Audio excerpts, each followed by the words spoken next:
उन्होंने बड़ा क्लियरली कहा है कि सबको रिहा करें, मुझे अगर जेल में रखना है आप जेल में रख लें, लेकिन मैं हाउस अरेस्ट में नहीं जाऊंगा, क्योंकि उनको पता चल गया कि बहुत ज़्यादा कैसराइयाँ हो रही हैं कि इमरान खान को बनी गाला शिफ्ट कर रहे हैं, इमरान खान को पता नहीं केपी शिफ्ट कर रहे हैं। रिहा करेंगे तो अपने केसेस का सामना करके अपने आप को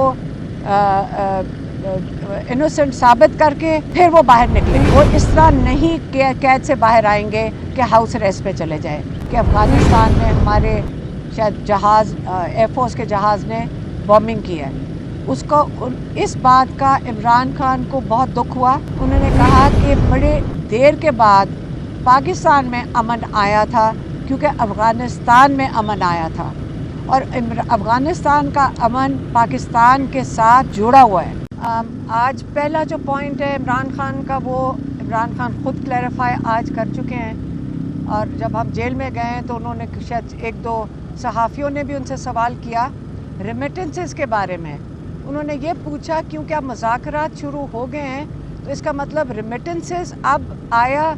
जो इमरान खान ने कहा था कि ना भेजें पाकिस्तान, वो कैंपेन ख़त्म हो गया है। इमरान खान ने पहले तो उसकी क्लैरिफिकेशन की है। उन्होंने कहा देखें, पाकिस्तान में इस वक्त जो मईशत है उसके जो बहुत बड़ा सहारा है वो हमारी ओवरसीज़ पाकिस्तानीज़ की रेमिटेंसेस हैं, और जो रेमिटेंसेस पाकिस्तानी बाहर से भेजते हैं इस वक्त उनके साथ भी बहुत ज़्यादती की जा रही है। उनके घरों में भी फ़ोन कॉल्स जा रही हैं, पाकिस्तान में जो उनके रिश्तेदार हैं उनके साथ जो बाहर बैठे हुए हैं, जो अगर वो पाकिस्तान के लिए आवाज़ उठाते हैं उनको भी धमकियाँ दी जा रही हैं। तो उनके पैसे हैं, उनके अपने ज़ाती पैसे हैं, उनकी मर्ज़ी है अगर वो ना भेजना चाहें। इमरान खान ने तो सिर्फ ओवरसीज़ पाकिस्तानियों को कॉल दिया है, बाकी अगर वो नहीं भेजना चाहेंगे तो वो अपनी मर्ज़ी से नहीं भेजना चाहेंगे। और इन्होंने इमरान खान ने ओवरसीज़ पाकिस्तानियों को कॉल दे चुके हैं। 22 तारीख दिसंबर को उन्होंने कॉल दे दी थी कि आप अपनी रेमिटेंसेस पाकिस्तान में बंद कर दें। पाकिस्तानी ही हैं जो यहाँ पे सरमायाकारी करते हैं, पाकिस्तानी ही हैं जो यहाँ पे अपने डॉलर्स भेजते हैं। तो अगर आप उनकी कदर करें, पाकिस्तानियों की कदर करें, तो फिर जब वो जो उन्होंने इस पे कंडीशन लगाई है वो ये है, जो उन्होंने ये जो मुतालबात या ये जो कमेटी बैठी है और ये जो डिस्कशन कर रही है, उनके दो मुतालबात हैं। उन्होंने कहा ये दोनों मुतालबा जब पूरे होंगे, जब इस पे संजीदगी दिखाई जाएगी, फिर वो रेमिटेंसेस की कैंपेन को बंद करेंगे, जिसका मतलब वो कहेंगे हाँ अब अपनी रेमिटेंसेस भेज दें। वो कौन से दो मुतालबात हैं? इमरान खान ने पिछले 10 दिन से कह रहे हैं। एक मुतालबा है कि आप 3 सुप्रीम कोर्ट के जजेस की, सीनियर मोस्ट जजेस की आप एक कमीशन बनाएंगे।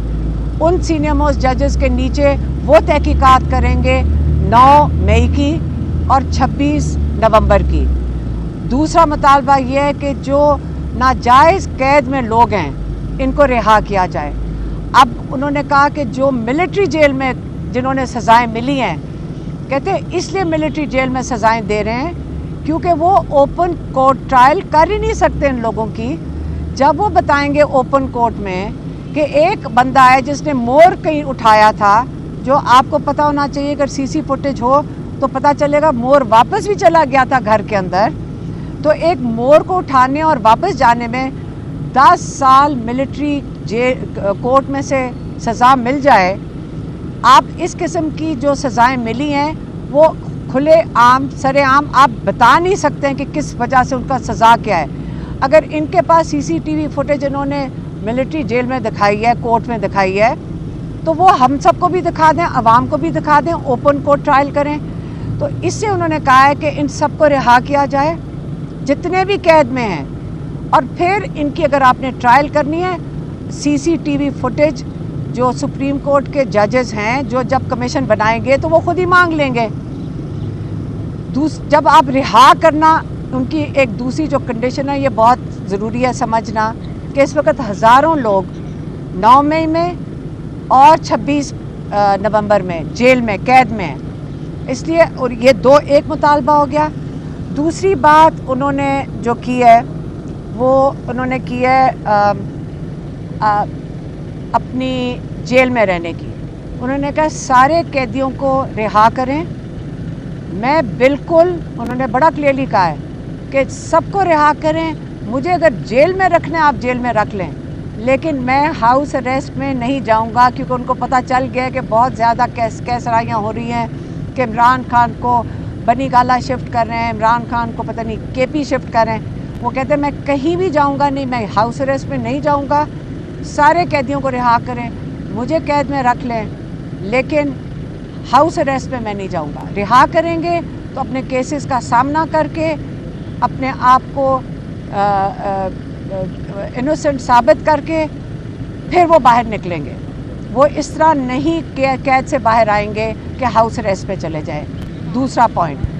تیسرا پوائنٹ عمران خان کا ہے جو افغانستان میں انہوں نے اخبار میں پڑھا ہے کہ افغانستان میں ہمارے شاید جہاز, ایئر فورس کے جہاز نے بومبنگ کی ہے. اس بات کا عمران خان کو بہت دکھ ہوا. انہوں نے کہا کہ بڑے دیر کے بعد پاکستان میں امن آیا تھا, کیونکہ افغانستان میں امن آیا تھا, اور افغانستان کا امن پاکستان کے ساتھ جڑا ہوا ہے. اگر آپ وہاں پہ جا کر اس قسم کا چیز کریں گے یا بارڈر کے اوپر اس قسم کا انتشار ہوگا تو پاکستان کا امن بھی اس سے متاثر ہوگا. اور مجھے بہت دکھ ہے کہ کسی طرف بھی پاکستان میں یا افغانستان میں بے گناہ جانیں ضائع جائیں. اور اگر پاکستان کے بارڈرز پہ کوئی چیز پر جو امن خراب ہوا تو پاکستان کی معیشت کو اس کا ڈائریکٹ افیکٹ ہوگا. اس کے وہ کہہ رہے ہیں کہ اس کا سیدھا اثر جو ہے ہماری معیشت پہ جائے گا, کیونکہ جب امن نہیں ہوگا. انہوں نے کہا 3 چیزیں درکار ہیں پاکستان کی ترقی, معیشت کی ترقی کے لیے. ایک ان نے کہا ہے رول آف لا, کہ ہماری جوڈیشری کام کرے. دوسرا انہوں نے کہا ہے کہ پولیٹیکل سٹیبلٹی, کہ جو ہم مینڈیٹ چوری کر لیتے ہیں اور پھر واپس نہیں کرنے کو تیار ہوتے, تو یہ پولیٹیکل سٹیبلٹی چاہیے. اور تیسری بات انہوں نے کی ہے کہ آپ کو امن چاہیے. اگر ہمارا امن نہیں ہوگا افغانستان, پاکستان اور ہمارے سارے بارڈرز کے ساتھ, تو یہاں پہ کوئی انویسٹمنٹ نہیں کرے گا. تو اس لیے اس چیز کا عمران خان کو بڑا افسوس ہوا ہے. انہوں نے کہا کہ ہمارے بارڈرز کے اوپر بالکل پرامن ہونے چاہیے. ہمیں اس چیز کی بڑی فکر ہے کہ ہماری سارے جو ادارے ہیں جن کا کام ہے کہ ہمیں بارڈر کے اوپر جو انفارمیشن لے کر آئیں, جیسے ہمارے جو خفیہ ادارے ہیں, تو وہ سارا وقت اگر پولیٹیکل انجینئرنگ میں لگے رہیں گے تو ہمارے بارڈرز کا کون تحفظ کرے گا. تو عمران خان کا خیال ہے کہ پولیٹیکل انجینئرنگ کی بجائے ہمارے ادارے جو بڑے مضبوط ادارے ہیں, بڑے اہم ادارے ہیں, ان کو اپنے بارڈر کی حفاظت کے لیے جانا چاہیے اور ادھر موجود ہونا چاہیے. یہ 3 عمران خان کے پوائنٹس تھے.